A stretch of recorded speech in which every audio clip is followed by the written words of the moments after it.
कक्षा 12वीं की ये तीसरी क्लास है। बच्चों नमस्कार।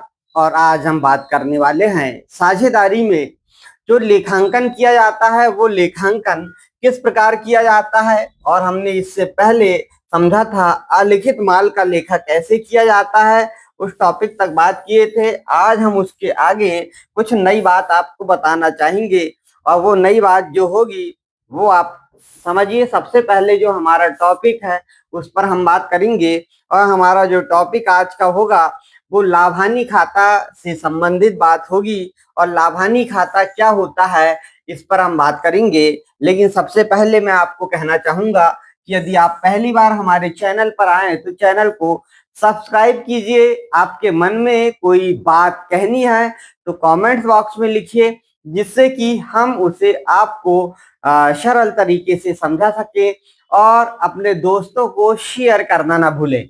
देखिए, लाभानी नियोजन खाता जो है वह खाता जो होता है वो एक नाम मात्र का खाता कहलाता है। नाम मात्र का खाता क्यों कहलाता है उसका कारण भी हम आपको बताएंगे। कक्षा 11वीं में आपने 3 प्रकार के खातों की जानकारी ली थी, पढ़ा था। और पहला था व्यक्तिगत खाता, पर्सनल अकाउंट, इस बात से आप वाकिफ हैं। दूसरा आपने पढ़ा था वास्तविक खाता, रियल अकाउंट। और तीसरा आपने पढ़ा था नाम मात्र का खाता। और इस नाम मात्र के खाते में आपने देखा था कि समस्त व्यय और हानियों से संबंधित लेखा, लाभ और आय से संबंधित लेखा किया था। व्यय और हानियों को आपने डेबिट किया था, लाभ और आय को आपने क्रेडिट किया था। इस प्रकार आपने लेखा किया था। और जहां पर भी लाभ और हानि की बात आती है तो वहां पर नाम मात्र का ही खाता बनाया जाता है। यह बात आपको मालूम होना चाहिए। यह लाभानी नियोजन खाता समझाने का उद्देश्य यह है कि परीक्षा की दृष्टि से बहुत ही महत्वपूर्ण है। और इस लाभानी खाते को बनाने का महत्वपूर्ण कारण एक और होता है, वो कारण भी मैं आपको बताऊंगा। लेकिन सबसे पहले आप ये लाभानी नियोजन खाता जो बनाया गया है वह लाभानी नियोजन खाता एक नाम मात्र का खाता है।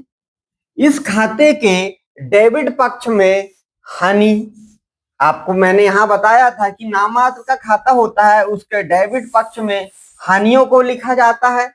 और देखिए, जो क्रेडिट पक्ष होगा इस क्रेडिट पक्ष में आप देखेंगे कि यहाँ क्रेडिट पक्ष जो लिखा है इस क्रेडिट पक्ष में लाभ को लिखा जाता है। जो लाभ होते हैं उनको लिखा जाता है, जैसा कि हमारा नियम है क्रेडिट में आय या लाभों को लिखा जाता है। जिसमें क्रेडिट पक्ष की ओर आलिखित माल के आहरण को भी लिखा जाता है। जो क्रेडिट पक्ष होगा वो आलिखित माल को भी लिखा जाएगा। क्यों लिखा जाएगा? क्योंकि वहां पर आप जानते हैं कि यहाँ यह व्यापार के लिए लाभ जैसा ही ट्रीट किया जाएगा। अब जब इस खाते को बंद करते हैं तो इस खाते के शेष को हम साझेदारों के पूंजी खाते में हस्तांतरित कर देते हैं। जो साझेदार का पूंजी खाता होता है उसमें इसे हस्तांतरित कर दिया जाता है। इस प्रकार के खाते में को हम लाभानी नियोजन खाता के नाम से जानते हैं। अब हम कहते हैं कि हमने जब कक्षा 11वीं में लेखा करने के लिए जो एक प्रोसेस अपनाई थी या जानकारी ली थी वो जानकारी ये थी कि सबसे पहले हमारा जो लेन देन होता है और इस लेन देन के बाद में हम इसे स्मरण वही में लिखते हैं, जिसे हम कच्ची वही के नाम से भी जानते हैं, इसमें लिखते हैं। और जब इसे फेयर करते हैं तो उसे हम रोज नामचा के नाम से जानते हैं या पंजी के नाम से जानते हैं, जिसमें लेखा किया जाता है, जिसे हम इंग्लिश में जर्नल कहते हैं। और इसकी सहायता से पंजी में हम लेखांकन करते हैं, यानी खाता वही तैयार करते हैं और खाता वही की सहायता से तलपट का निर्माण करते हैं वर्ष के अंत में, और वर्ष के अंत में ही हम अंतिम खाते यहाँ पर बनाते हैं। और अंतिम खाते के अंतर्गत हम 3 खाता यहाँ पे सीखा हमने। एक व्यापार खाता बनाना, दूसरा हमने यहाँ सीखा है लाभ हानि खाता बनाना, और तीसरा हमने यहाँ सीखा था चिट्ठा बनाना कक्षा 11वीं में। ये 3 खाते बनाना सीखा था।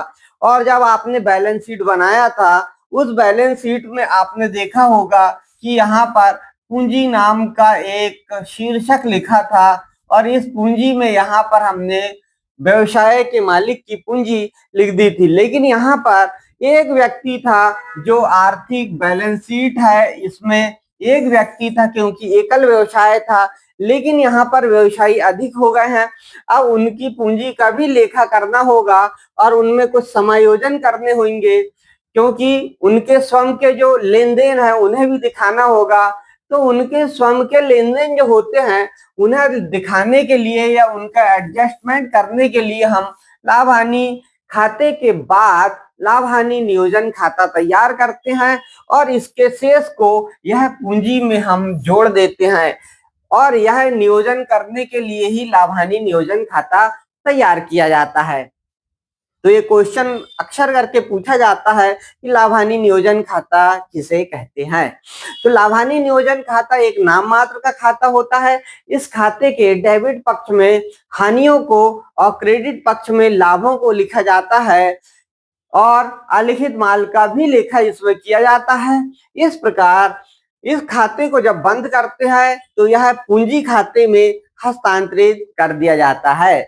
इस प्रकार से जो खाता तैयार किया जाता है उसे हम लाभ हानि नियोजन खाते के नाम से जानते हैं। आगे हम बात करेंगे कि जो लाभ हानि नियोजन खाता है हमारा, इसका जो हस्तांतरण हम करते हैं, तो हस्तांतरण करने के बाद में आपने देखा कि इस खाते को जब हस्तांतरित करेंगे तो इस खाते को ये पूंजी खाते में हमने यहाँ पर हस्तांतरित किया है, लेकिन जो पूंजी खाते होते हैं साझेदार के, ये भी